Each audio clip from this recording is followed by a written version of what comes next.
Chers frères et sœurs, l'heure est venue maintenant, même si c'est un peu tardif, d'ouvrir la parole de Dieu et de voir ce que le Seigneur a à nous dire. Alors je voudrais vous dire, chers sœurs, vous qui n'étiez pas là hier, je me suis adressé à vos maris en leur donnant les conseils nécessaires que donne la parole de Dieu, c'est-à-dire qu'il doit être le chef de son foyer. Et il doit être également le chef de sa famille, de ses enfants. On leur a montré par la grâce de Dieu quel était leur rôle qu'ils devaient faire. Et je voudrais, ce matin, avant que nous entrions dans le vif du sujet, vous parler également de votre rôle à vous, parce que vous en avez un.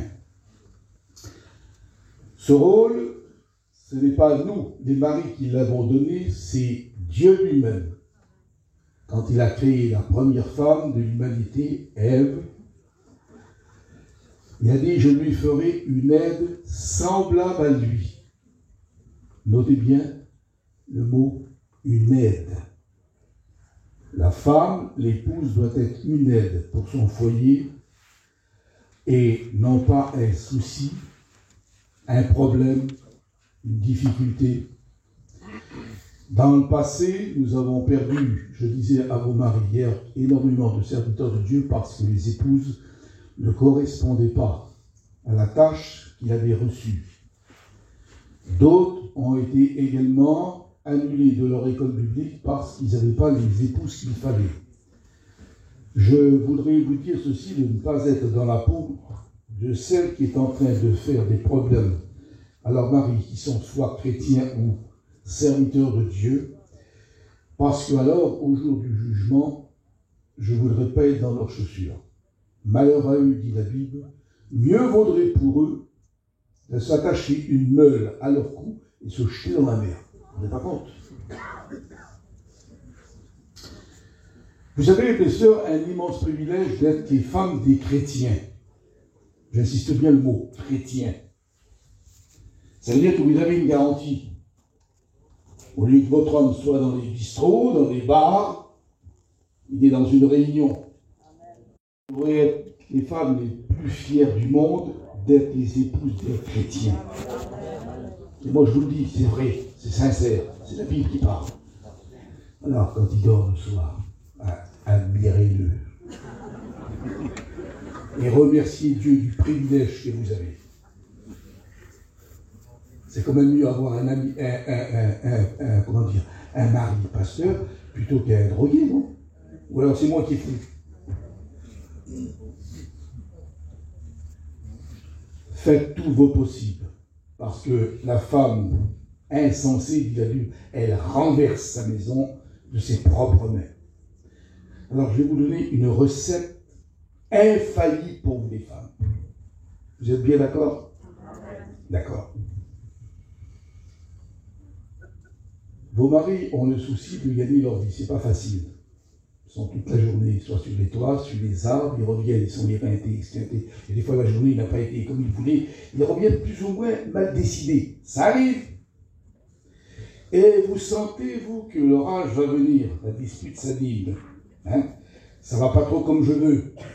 Et surtout, si vous lui avez fait une bouffe qui ne lui convient pas, il y a beaucoup de femmes qui sont maintenant feignantes. Elle ne se casse pas la tête, elle ne veut même plus éplucher des pommes de terre, à prendre des pommes de terre congelées, à faire des frites, allez. Mets-toi ça entre le nez et le menton, et si tu n'es pas content, c'est pareil. Ou alors une pizza, ou autre pain. Vous connaissez bien. Alors, le monsieur n'est pas trop content, mais il a travaillé comme un martyr pour satisfaire vos caprices, et il arrive, c'est bizarre là. Donc vous sentez l'orage. Les éclairs arrivent. Vous me suivez? La recette infaillible, c'est d'abord l'accueillir avec un sourire. Il n'y a pas un mari qui y résiste. Et surtout, le miracle est là. Quand vous voyez que la dispute va arriver, fermez-la. Amen.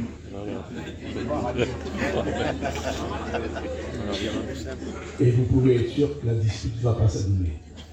On ne se dispute pas avec quelqu'un qui répond. Bien au contraire. On est d'accord? Maintenant, on peut rentrer dans le vif du sujet. D'accord?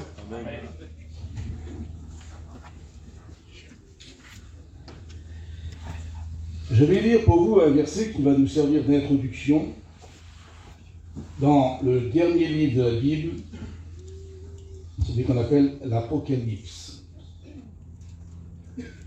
Chapitre 1er. Nous lisons le verset qui suit. Révélation de Jésus-Christ que Dieu lui a donnée pour montrer à ses serviteurs les choses qui doivent arriver bientôt et qu'il a fait connaître par l'envoi de l'ange à son saint serviteur Jean. Sautons maintenant au verset 9, toujours du livre de l'Apocalypse. Moi, Jean, votre frère, qui est part avec vous à la tribulation du royaume de la persévérance en Christ, j'étais dans l'île appelée Patmos à cause de la parole de Dieu et du témoignage de Jésus. Je fus saisi par l'Esprit au jour du Seigneur, et j'entendis derrière moi une voix forte, et qui disait, « Ce que tu vois, écris-le dans un livre, et envoie-le aux 7 églises, à Éphèse, à Smyrne, à Pergame, à Thyatire, à Laodicée, à Philadelphia. » Et nous refermons notre Bible. Et j'aimerais, par la grâce de Dieu, pendant les instants qui me sont loués, vous faire revivre les derniers jours de l'apôtre Saint Jean. Nous sommes à quelques encablures de la mort du dernier des apôtres. Il va donc écrire ce livre merveilleux qui s'appelle Apocalypse et qui est mystérieux par la suite et qui aujourd'hui est mal interprété dans le monde parce que quand il y a ce qu'on appelle des chaos, quand il y a des guerres, quand il y a des épidémies, des ouragans, des tremblements de terre, le monde païen dit « Mon Dieu, c'est l'Apocalypse ». L'Apocalypse a été écrite pour dire au monde les choses qui vont arriver. Et ces vilaines choses, les fléaux de l'Apocalypse, l'Église de Jésus-Christ ne les verra pas parce qu'elle sera enlevée avant. Nous ne verrons pas ce drame, non. C'est le monde païen qui le verra. Alors ce matin, nous allons découvrir les derniers jours de cet apôtre magnifique qui était Jean, dans une île qu'on nomme ici Patmos, et que j'ai surnommée, moi, l'île du désespoir, l'île de l'oubli. Jean, c'est le dernier des apôtres à être en vie. Et il va donc vivre maintenant une aventure très pénible, difficile. Le vieil apôtre est âgé. Et vous allez découvrir les épreuves qu'il va subir, alors que quand on pense que les épreuves que nous avons aujourd'hui, au XXIe siècle, à côté de ce que les gens ont souffert à l'époque biblique, c'est rien du tout, nos épreuves à nous. Eux, ils avaient un gouvernement qui était contre eux. Être chrétien, c'était signer son arrêt de mort. À cette époque, un jeune empereur dominait le monde. Il avait tout juste 18 ans. L'histoire rappelle Néron. Pour lui, la mort, c'était une distraction. Et pour distraire leur empereur, les Romains n'hésitaient pas à mettre à mort tous les enfants de Dieu. C'était un jeu, la mort. On les faisait périr dans les cirques de la façon la plus cruelle qu'ils puissent imaginer. Et plus la mort était là, plus le sang était répandu, plus l'empereur se réjouissait. Donc c'était pas facile d'être chrétien. On les chassait de chez eux, on prenait leurs biens, on les faisait massacrer dans les cirques. Vous direz, si vous avez le temps, c'est après-midi le chapitre 11 du livre des Hébreux. Vous allez voir les souffrances qu'ils avaient, jusqu'à être sciés en deux. Incroyable. devant toutes ces tueries qui sont en train de mettre à sang et à feu le monde de l'époque, un qui est survivant va être chargé d'écrire ce livre tout à fait particulier que nous avons afin de le transmettre à l'Église à travers les siècles. L'auteur de ce livre, c'est Dieu lui-même. Quand j'ai lu le premier chapitre, vous avez lu la révélation de Jésus-Christ que Dieu lui a donnée. Donc, Dieu donne l'Apocalypse à Jésus. Jésus, il la donne à l'ange. L'ange la donne à Saint Jean et Jean la transmet aux églises. Ce qui veut dire que c'est dans une vision qui va voir tout ce qui va s'accomplir sur le monde d'aujourd'hui et du monde futur. Et c'est pour ça que la voix qu'il entend comme des grandes eaux, qu'elle lui dit « Jean, ce que tu vois, écris-le dans un livre. »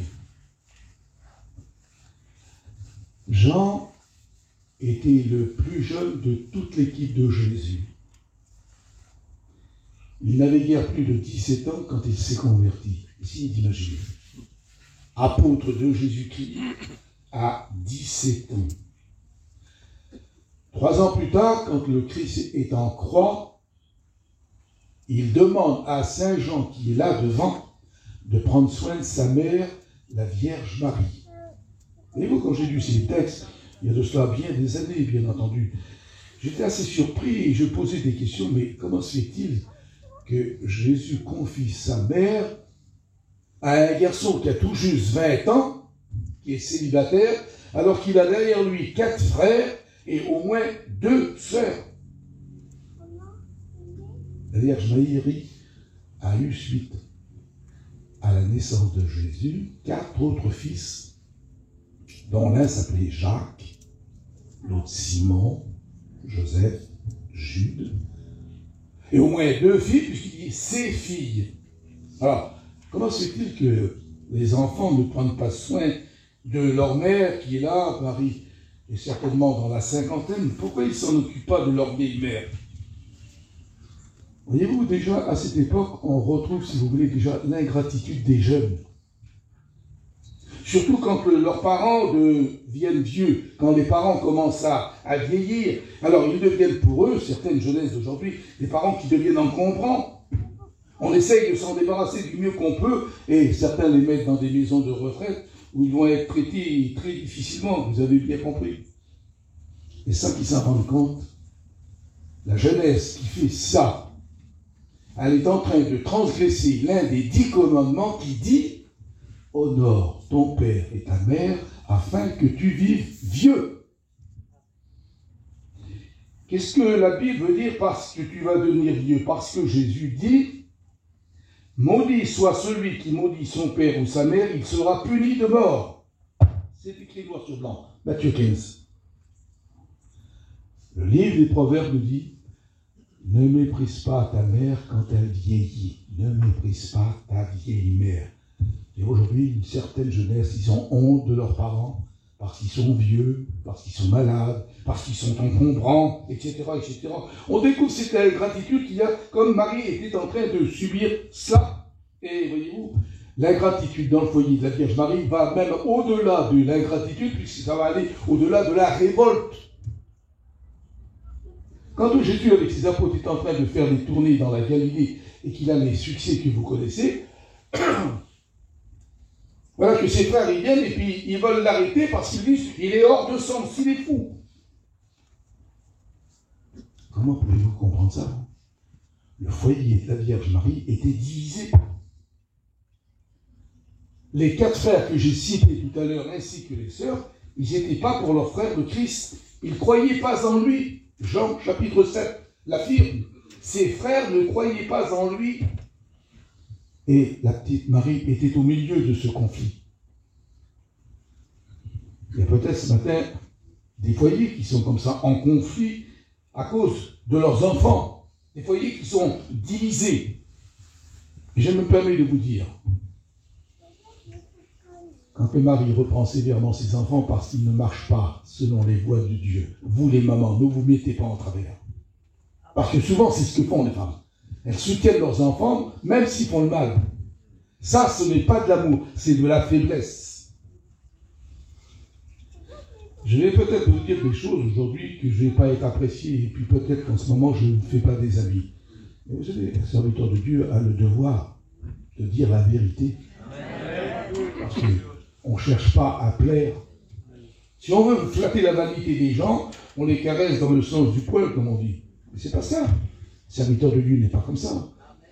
On n'est pas des gens de complaisance. Si on n'aimait pas notre peuple, on les qui se débrouillent, qui font ce qu'ils veulent. Non, ce n'est pas notre cas. Les serviteurs de Dieu de notre mission disent la vérité à notre peuple. Et quand ils font mal, il faut dire qu'ils font mal. On ne doit pas mettre une couverture sur le mal. Est-ce que je me fais bien comprendre? Le foyer de la Vierge va être transformé totalement 40 jours après la mort de son fils bien-aimé, le Christ. Quand il va dire à ses apôtres, ne vous éloignez pas de Jérusalem, restez là jusqu'à ce que le Père ait promis de vous envoyer. 40 jours après, le jour même de la Pentecôte, Marie, Jacques, Jude, Joseph et Simon, tous, ils sont dans la chambre haute et la Vierge Marie va recevoir le baptême dans le Saint-Esprit exactement comme ses 4 fils. Et à partir de ce moment-là, ce ne seront plus des opposants, mais bien au contraire. Ils vont donner un témoignage tout à fait particulier parce que Jacques, qui était plus âgé après le Christ, va devenir le chef de l'église de Jérusalem et c'est lui le tout premier qui aura l'idée d'écrire une lettre qu'on appelle nous épître afin d'encourager les chrétiens qui ont été dispersés suite aux persécutions. Jude écrira également l'épître de Jude. Autrement dit, la bénédiction maintenant est grande parce qu'elle a su persévérer. Alors peut-être, maman, vous avez des enfants qui ne sont pas convertis. Ou des maris avec des caractères difficiles, ça arrive aussi. Persévérez et vous aurez certainement la victoire. Jean, le petit apôtre, c'est le dernier à rester en vie. Tous les autres sont morts. L'Église du 1er siècle, si vous voulez, avait l'immense privilège d'avoir encore dans son sein le dernier des apôtres. Si, imaginez, Pierre, Jacques et tous les autres, les 12, ils étaient tous morts. Le seul qui restait en vie, c'était lui. Et ces églises, elles avaient l'immense privilège de pouvoir écouter de leurs propres oreilles celui qui avait été en compagnie de Jésus pendant 42 mois, 3 ans et demi. Vous imaginez les expériences qu'il pouvait raconter, cet homme qui maintenant n'avait plus 20 ans, mais il était âgé de plus de 80 ans quand il va écrire l'Apocalypse. Alors figurez-vous que à ce moment, parce qu'il va être le dernier des apôtres, le dernier prophète du Nouveau Testament, il y avait des bruits qui couraient sur Jean. Des beaux bruits, mais c'était des bruits évangéliques. Et on disait que Jean ne mourrait pas. Oui, parce que 60 ans plus tôt, Jésus avait dit quelque chose sur Jean. Si je veux qu'il demeure jusqu'à ce que je vienne, que t'importe, toi, Pierre, toi, suis-moi. Et le bruit courait que Jean ne mourrait pas, mais ce n'est pas ce que Jésus avait dit. Il avait dit, si je veux qu'il demeure jusqu'à ce que je vienne, toi, que t'importe. L'apôtre Jean va écrire 5 livres qui portent son nom dans la Bible. Ça sera le dernier écrivain, tout comme Moïse, qui a été le premier écrivain et qu'il a écrit 5 livres. Jean, le dernier écrivain, en écrira aussi 5 autres, qui fait 10, qu'on pourrait comparer, si vous voulez, aux 10 commandements. Jean, vieillard de plus de 80 ans, était très actif. Et vous vous demandez certainement, mais où est-ce qu'il puisait son zèle? J'ai montré hier à vos maris les endroits où se trouvaient, n'est-ce pas, les apôtres et les longues distances qu'ils faisaient avec tous ces traits. Là, Saint Jean est en train d'exercer les dernières années de son ministère, ici dans ce pays, qu'on appelait à l'époque l'Asie mineure, et qui correspond aujourd'hui à la Turquie moderne. Ici se trouvaient les 7 fameuses églises d'Apocalypse qui étaient Éphèse, Smyrne, Pergame, etc. Autrement dit, des kilomètres et des kilomètres et des kilomètres à pied, a pu en finir, et ce, par tous les temps. Et c'est là que j'attire votre attention sur la jeunesse qui va peut-être entrer cette année à l'école biblique jeune pasteur. Vous avez, vous, des privilèges exceptionnels pour voyager. Vous avez des super voitures. 100 km pour vous, c'est 1 heure de route. Essayez d'imaginer le vieil apôtre de plus de 80 ans pour faire ces distances immenses. Je le sais parce que ces distances que je vous dis, je les ai parcourues, moi. Je suis allé plusieurs fois à ces mêmes endroits. Et j'ai fait la même route. J'ai vu les distances qu'il y avait. Si vous allez d'Athènes, par exemple, pour aller à Thessalonique, vous avez 500 km. Vous imaginez combien de temps on met à pied? Par tous les temps. Alors qu'à l'époque, il n'existe pas d'hôtel, il n'existe pas de restaurant. Quand arrive la nuit, on dort dans un champ, à la belle étoile. Quand il pleut, on est transi de froid. Vous voyez pas le zèle qu'ils avaient pour aller porter le message divin? Eh bien, Jean était comme ça, rempli d'un zèle terrible, et il trouvait son énergie, comme dit la parole de Dieu dans, par exemple, le livre des psaumes, où il nous est dit ceci. Tenez, quelques instants de plus, si vous voulez, pour vous montrer la grâce et le privilège qu'avait l'apôtre quand il dit les justes, les chrétiens. Ils poussent comme des palmiers, ils s'élèvent comme des libans, ils sont plantés dans la maison de Dieu, ils portent du fruit. Dans leur vieillesse, ils sont pleins de sel, ils sont pleins de verdoyance pour faire connaître ce que l'Éternel est juste. Autrement dit, Dieu était en train de renouveler inlassablement les forces de ce vieillard pour qu'il fasse toutes ses routes pour aller prêcher ce message. Et puis tout à coup, on va maintenant découvrir quelque chose qui va nous stupéfier. Il va y avoir ce qu'on appelle une catastrophe, un drame. Saint Jean va être la première des victimes. Toutes les églises vont l'apprendre. Qu'est-ce qui se passe? Le vieil apôtre va être arrêté. Il va être frappé. Alors qu'il est en pleine activité. C'est la tragédie du 1er siècle. Les enfants de Dieu sont en train de perdre leur père spirituel, leur guide. C'est le dernier, il n'y en a plus. Toutes ces églises vont se retrouver seules face à un ennemi terrible. Plus d'encouragement, plus rien du tout.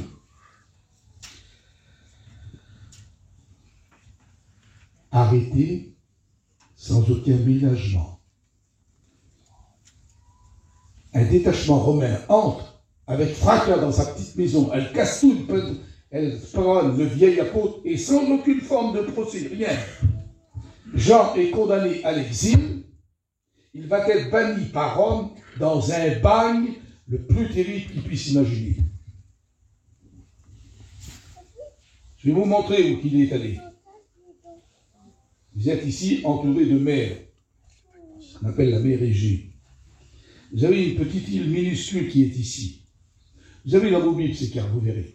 Cette petite île s'appelle l'île de Patmos, qui à l'époque biblique, c'était un bagne où on envoyait les repris de justice de la pire espèce et ils venaient terminer leur carrière dans cette île. C'était une prison à ciel ouvert. L'apôtre de l'amour va être mis au secret par Rome sur une île déserte. Et voyez-vous, jeune pasteur, j'étudiais ma Bible, ça remonte à quelques décennies en arrière. Je me posais la question, mais qu'est-ce qu'il avait bien pu faire de si terrible cet apôtre pour le condamner à un tel châtiment, exilé à quelques 50 km des côtes de Turquie moderne, l'île qu'on va appeler l'île de l'oubli. Et je regardais, Seigneur, j'ai dit, qu'est-ce que redoute l'armée la plus forte au monde? Rome dominait la terre entière. Et comment ça se fait qu'ils avaient peur de ce petit vieillard, ce petit prophète juif qui avaient dépassé les 40, les 80 ans. Qu'est-ce qui pouvait leur faire de mal? Moi, j'ai ressenti la peine qu'il avait dû avoir quand les remèdes sont entrés chez lui, qu'ils ont tout cassé, qu'ils ont tout brisé, et qu'ils l'ont pris sans aucun ménagement, et qu'ils l'ont jeté là-bas au fond d'une cale, d'une galère romaine. Je suppose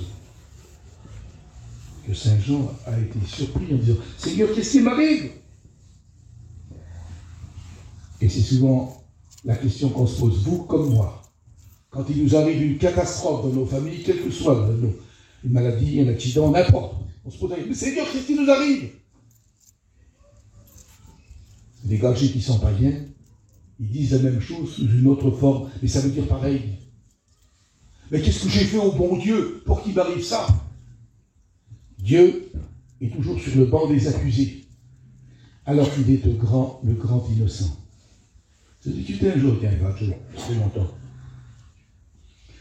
Et il me disait, vous savez, pasteur, hein, s'il y avait un bon Dieu, il n'y aurait pas de guerre, il n'y aurait pas de crime, il n'y aurait pas d'assassinat, il n'y aurait pas de viol, il n'y aurait pas tout ça. Et comme ce Dieu était révolté, je l'ai bien laissé parler. Et je demandais au Seigneur, à l'intérieur de moi-même, qu'il me donne la réponse. Et une fois qu'il a terminé, je lui ai dit, écoutez, monsieur, admettons que vous ayez raison. Dieu n'existe pas. C'est l'invention des chrétiens. Il avait l'air satisfait. Et je dis maintenant, dites-moi maintenant pourquoi, puisque Dieu n'existe pas. Comment ça se fait qu'il y a des guerres? Pourquoi il y a des crimes? Pourquoi il y a ça? Pourquoi il y a ça? Ah, mais ça c'est facile à comprendre, monsieur. Il dit, c'est parce que c'est les hommes qui le font entre eux. Je dis, vous-même vous donnez la réponse. Dieu est innocent. Ce sont les hommes par intérêt qui font cela. Il avait compris, finalement. Et bien là, Jean est en train de s'expliquer parce que quand on a compris l'épreuve, merci Seigneur, on prie, on s'humilie. Il arrive parfois qu'on ne la comprend pas. Alors, qu'est-ce qui se passe? On se révolte un peu. Pourquoi, Seigneur, il m'arrive ça?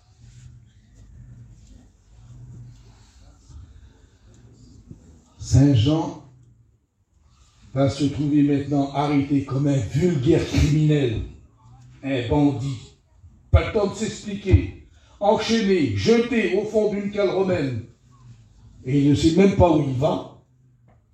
C'est les forçats à bord du navire qui vont lui dire « Nous allons à Patmos, l'île du désespoir. » Alors, pour les chrétiens de l'époque, bien entendu, ça a été l'île du diable. Ils venaient de perdre leur père spirituel, de derniers apôtres, de prophètes. 50 km de mer les séparer, c'était une prison naturelle. Qui peut faire 50 km à la nage? Il a été dévoré par les requins, etc., etc. C'est impossible. Alors imaginez maintenant une seconde. La joie de Satan quand Jean a été arrêté. Toutes les églises que je vous ai citées, les 7 églises de l'Apocalypse, plus les autres qui étaient toutes autour et qui les épîtres de Jean allaient les encourager. Imaginez la joie de Satan quand il a appris que le dernier apôtre était enfin arrêté et va être condamné à mort. Quel bonheur pour le diable. Quel bonheur pour le diable quand un chrétien tombe. Quelle réjouissance pour certains gens. T'as vu, le pasteur est tombé. Il se réjouit, c'est une délectation pour certains. Alors qu'on devrait être dans les larmes, prier pour ceux qui sont tombés. Et là, l'église de Jésus-Christ ne cessait de prier pour Jean, qu'il était parti. Et en plus, ils ne savaient pas où il était. Ils étaient dans l'incertitude. Était-il mort? Était-il vivant? Vous ne savez pas. Et à cette époque, mes frères et sœurs, il n'y avait pas de téléphone, on n'avait pas de nouvelles. Ce qui veut dire que l'église du Seigneur était plongée dans le chaos le plus profond que vous pouvez vous imaginer.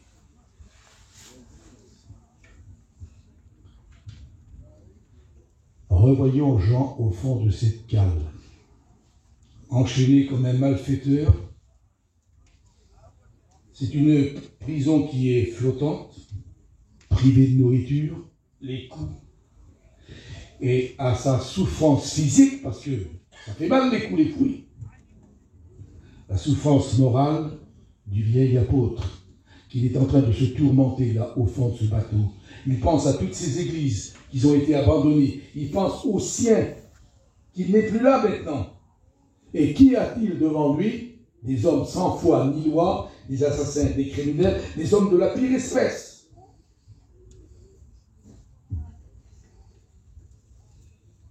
Jean, pendant que le bateau vogue vers cette destination maudite qui est Patmos, un souvenir vient dans son esprit. 60 ans avant, allez, faisons le tour, 60 ans avant, Jean se trouve dans un bateau. Ah, oui, il se trouve dans une barque. Il est là avec son père et son frère, ils sont en train de réparer les filets. Et d'un seul coup, un inconnu s'approche. Et il leur dit, suivez-moi, je ferai de vous des pêcheurs d'hommes. Et ils laissent tout, et ils vont le suivre avec lui.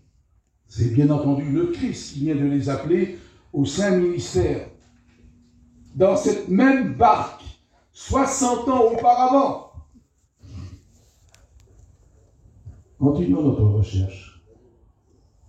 Quelques semaines plus tard, il se retrouve encore dans cette même barque. Et là, il assiste à ce miracle fabuleux de la pêche miraculeuse. Mais Seigneur, on a travaillé toute la nuit, on n'a pas pris un poisson. Jette ton filet à droite. Et Saint Jean se rappelle, dans ce bateau-là, il était en compagnie de tous ses copains. Il y avait Pierre, Jean, Jacques, Amos, Jérémie, etc. Tous ceux qui étaient de sa connaissance, ils étaient tous là. Et lui maintenant, Pierre, André n'est plus là, Jacques n'est plus là, Philippe n'est plus là, Barthélemy n'est plus là, Matthieu n'est plus là, il est seul. Et il se rappelle, une troisième fois encore, dans un bateau, toujours dans un bateau, alors que Jésus leur avait dit, traversons de l'autre côté, une traversée qui va demander à peine 1 heure, puisque là où ils sont pour aller de l'autre côté, il y a 6 km. Je le sais, j'ai fait des quantités de fois ce même trajet. La mer de Galilée, dans la partie où Jésus est parti, il demande aux apôtres de traverser. Il y a 6 km, et ils arrivent en plein milieu. Donc ils sont à 3 km du Jourdain, quand tout à coup, le ciel s'assombrit brusquement. Une tempête se déchaîne avec une telle violence que la barque était remplie d'eau. C'est alors qu'on se souvient que Jésus dormait à la poupe. Seigneur, tu t'inquiètes pas, nous périssons. Il s'est enlevé, calme, les éléments, et Jean s'en souvient. Mais là, dans la galère, il n'y a plus le Christ qui est là. Les apôtres ne sont plus là, il est seul. Il est seul en attendant la mort. Ah, quel souvenir qu'il a dû avoir, Seigneur, face à ces bandits. Autrement dit, Jean est en train de vivre un cauchemar, frères et sœurs. Il y avait, quand j'ai étudié mon texte, il y a bien longtemps, il y avait une question qui hantait mon esprit que je ne comprenais pas à l'époque. Aujourd'hui, je comprends, bien entendu. Je ne comprenais pas pourquoi Jean était ici, là, avec les galériens. La Bible fait silence sur lui.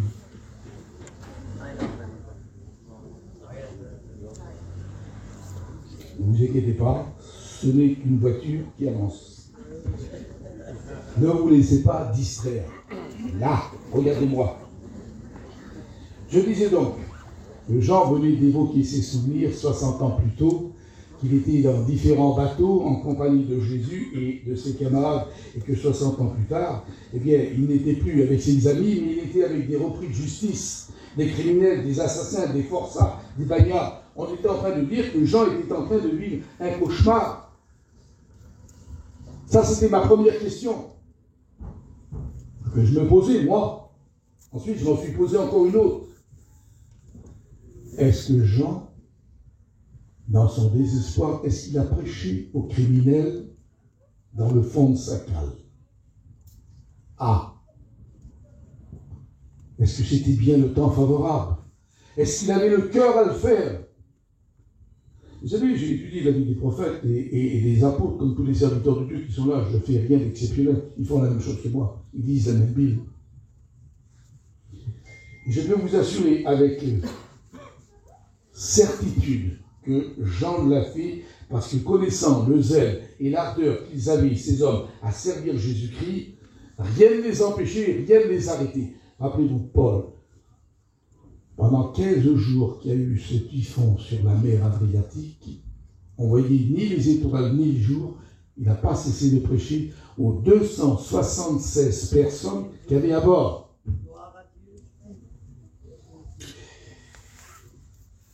C'est là qu'on se souvient du zèle qu'ils avaient. Le zèle de ta maison me dévore. On les battait, on les mettait en prison, roués de coups, sortis de prison, et ils continuaient à prêcher. Rien ne les arrêtait. Quel courage! Alors qu'aujourd'hui, que pour certains étudiants, un petit rien du tout, ils sont aplatis comme des galettes. Ah, tu m'as marave, mon frère, tu m'as marave. Mais ils n'ont rien arrêté. Qu'est-ce que c'est ça? C'est de la pacotille. Deuxième question que je me posais à mon esprit, c'était celle-ci.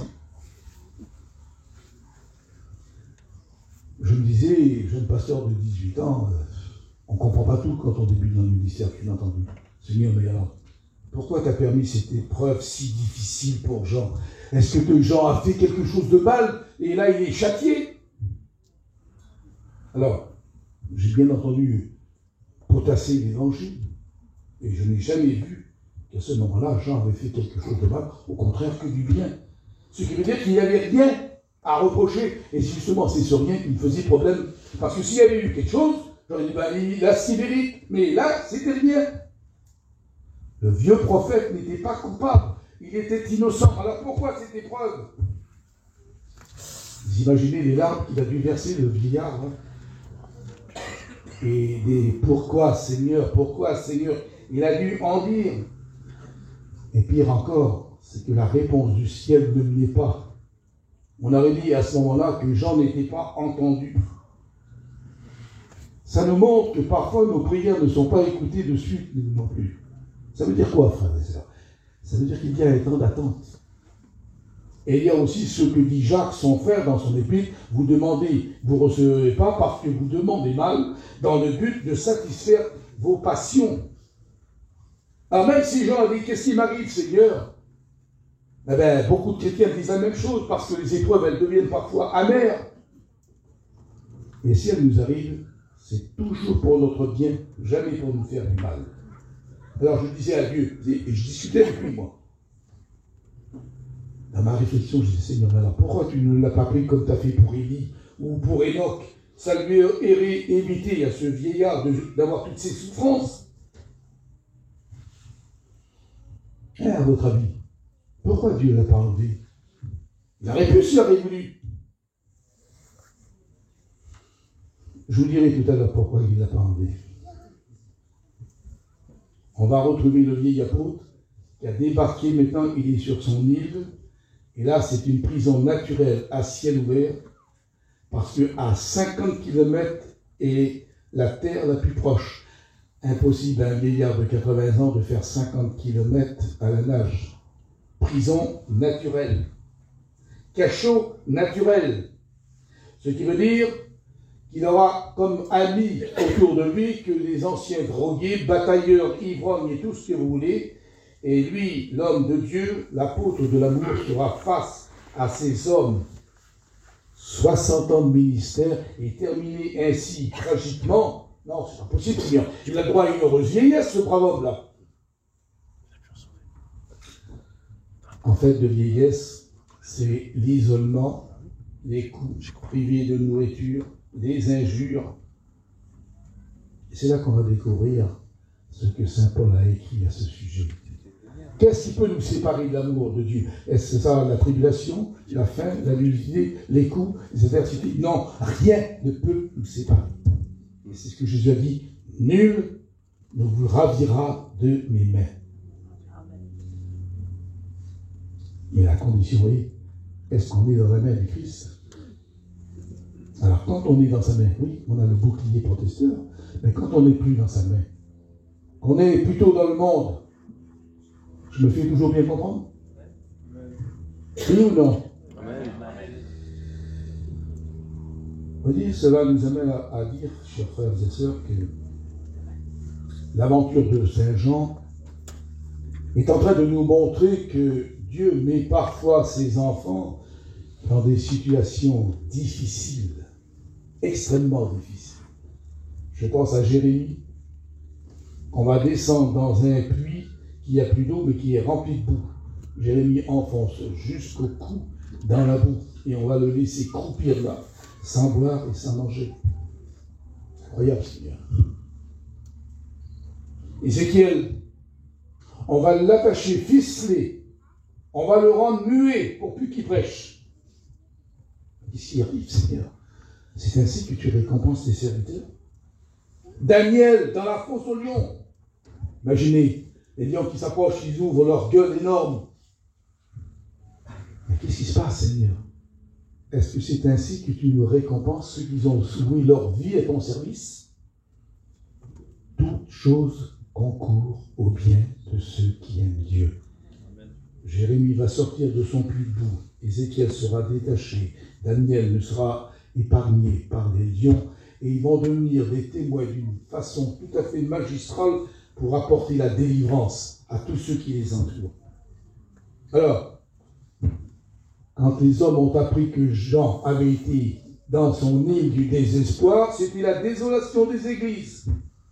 Ah oui, à l'époque, une nouvelle, je vous l'ai dit tout à l'heure, on ne pouvait pas téléphoner. Mais, toutes les églises se sont mises à genoux, ont prié pour Saint Jean. Alors, voyez le texte de la Bible, qu'est-ce qu'il dit à ce sujet? L'Éternel, il écoute les prières des justes, les prières des chrétiens. Non seulement il les écoute, mais aussi il les exauce. Alors, sur l'île de l'angoisse, retournons-y. Est-ce que Jean pouvait encore servir? Est-ce que son arrestation, sa condamnation, est-ce que ce n'est pas une défaite? Eh bien non, frères et sœurs. C'est là qu'on va découvrir maintenant le plan merveilleux de Dieu. C'est que dans son isolement, ça va permettre à Saint Jean d'avoir le temps qu'il n'avait pas là-bas, à Éphèse, à Smyrne, à Pergame, à Thyatire, à Laodicée. Il était tellement pris par ces églises qu'il n'aurait jamais eu le temps d'écrire l'Apocalypse. Il fallait que Dieu mette son serviteur au secret pour qu'il écrive le best-seller de sa vie, le livre mondialement connu aujourd'hui, Apocalypse. Voilà pourquoi Dieu ne l'a pas enlevé. Voilà pourquoi Dieu l'a laissé là, dans cet endroit, pour qu'il réalise l'œuvre de sa vie. Il était indispensable qu'il le fasse. Le temps qu'il n'avait pas, pendant qu'il était dans ses églises, trop pris par les affaires de l'église, eh bien là, maintenant, il l'avait.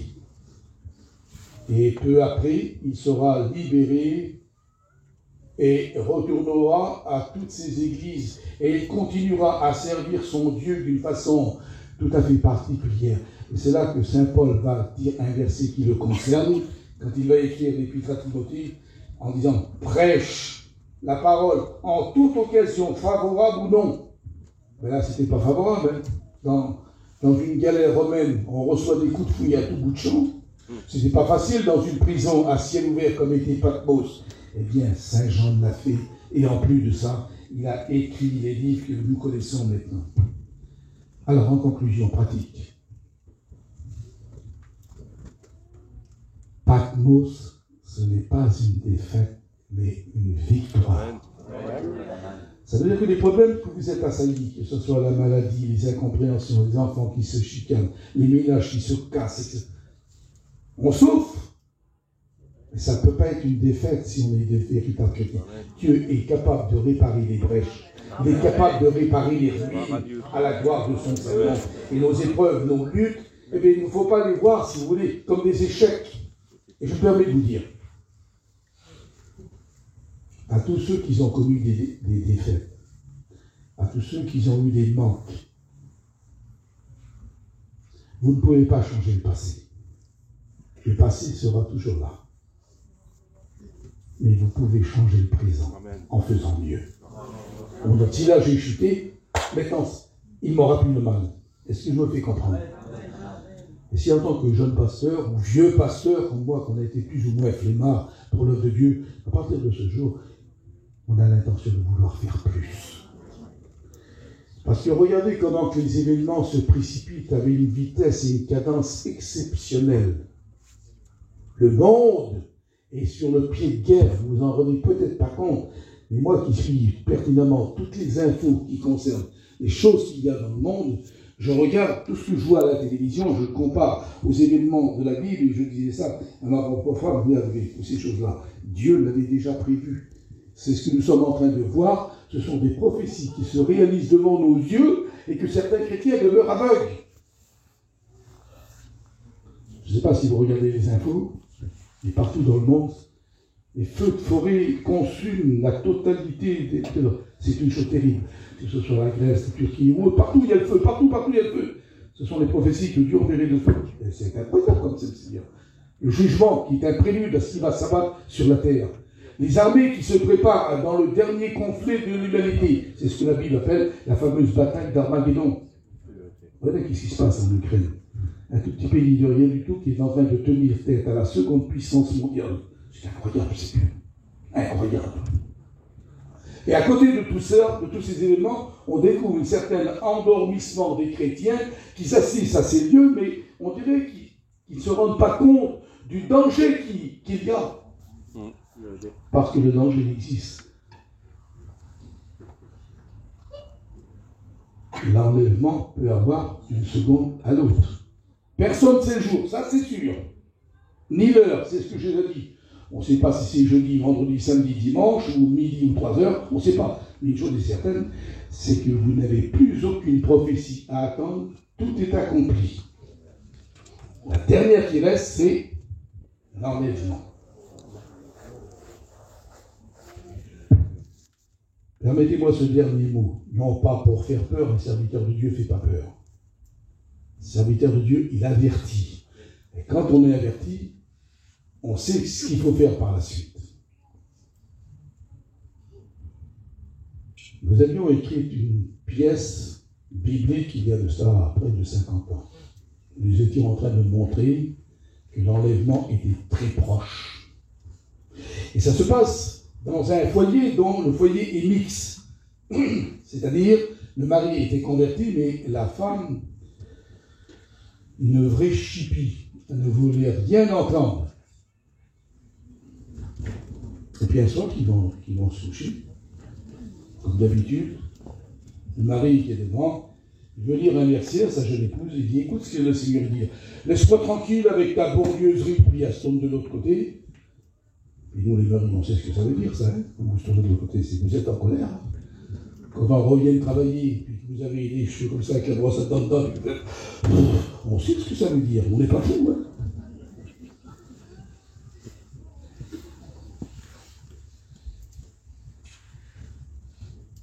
Et cette nuit-là, ils s'endorment tous deux. Puis, en principe, la femme qui n'est pas chrétienne a l'habitude de se lever très tôt le matin. Elle se lève, ne fait pas attention.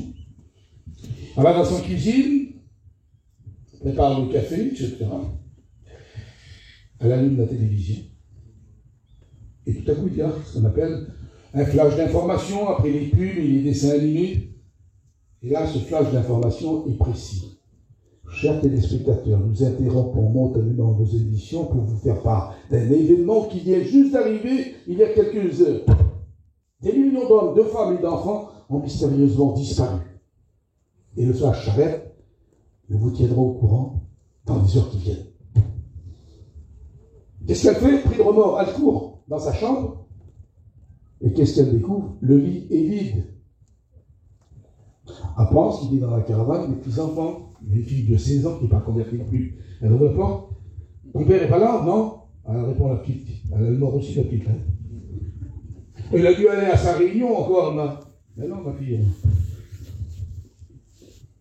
On n'est pas dimanche aujourd'hui. Elle retourne dans la chambre et elle voit la Bible de son mari qui était ouverte et l'endroit qu'il voulait lui dire et qu'elle n'a pas voulu écouter, c'était celui-ci. Dans l'évangile de Luc, en cette même nuit-là, de 2 personnes qui sont dans le même lit, l'une sera prise et l'autre laissée. Et elle comprend que c'est elle qui a été laissée. Et on terminait l'histoire en disant que ça se passait ça dans une convention. Et tout à coup, une clameur arrive du camp. Vous avez vu comment ça folle dans une convention. Des hurlements, tout le monde sur le chapiteau. Tout le monde assis. Non, tout le monde par terre, en hurlant. Et nous avions mis dans cette étude que nous étions en train de faire qu'un vieillard monte sur notre estrade et il demande le silence. Quand même, j'ai chaud dans les choses. Chers amis, écoutez-moi bien. Et il explique, mon fils qui était prédicateur, qui est parti, il me disait toujours, Tata, si tu continues à boire, tu vas rester. Et le vieillard était en train de montrer sa bouteille d'alcool qui est renversée comme ça. Et il disait, c'est à cause de ça que je suis resté, à cause de ça. Et tout le monde qui était par terre était en train de s'accuser parce que chacun savait pourquoi il n'avait pas été enlevé. N'oublions jamais ça, frères et sœurs, que ça va se passer exactement comme je viens de vous le dire. La presse du monde entier va relater cet événement, que l'enlèvement a eu lieu. Heureux et saints ceux qui ont part à la première enlèvement, ils ne verront pas la mort. Alors, ça vaut le coup malgré les difficultés qu'on a. Je pense à tous nos chers malades qui ne peuvent pas être des nôtres ce matin, qui sont soit dans un lit d'hôpital ou même dans leur lit de leur caravane ou de leur maison et qui voudraient tellement être là et on ne peut pas. Parce que les maladie les a cloués dans un lit. Pensez à tous ceux qui ne peuvent pas venir au bord de la mer quand nous sommes privilèges. Ne soyons pas des égoïstes.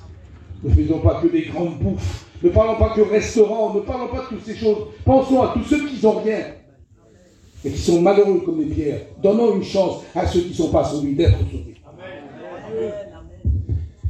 Ah, je ne sais pas si ça vous fait du bien, mes frères. En tout cas, c'est ce que je suis en train de vivre. Nous avons tous des soucis, des problèmes, nos familles. Que Dieu nous puisse nous venir en aide à la gloire de son Seigneur. Si vous voulez, on va fermer nos yeux. Est-ce qu'on a des étudiants dans notre chapiteau ce matin, non? Apparemment, non. On n'a pas d'étudiants. Il n'y en a pas qui doivent rentrer à l'école logique non plus. Il y en a, Non, malheureusement, oui. On va demander à Chien de terminer par la prière.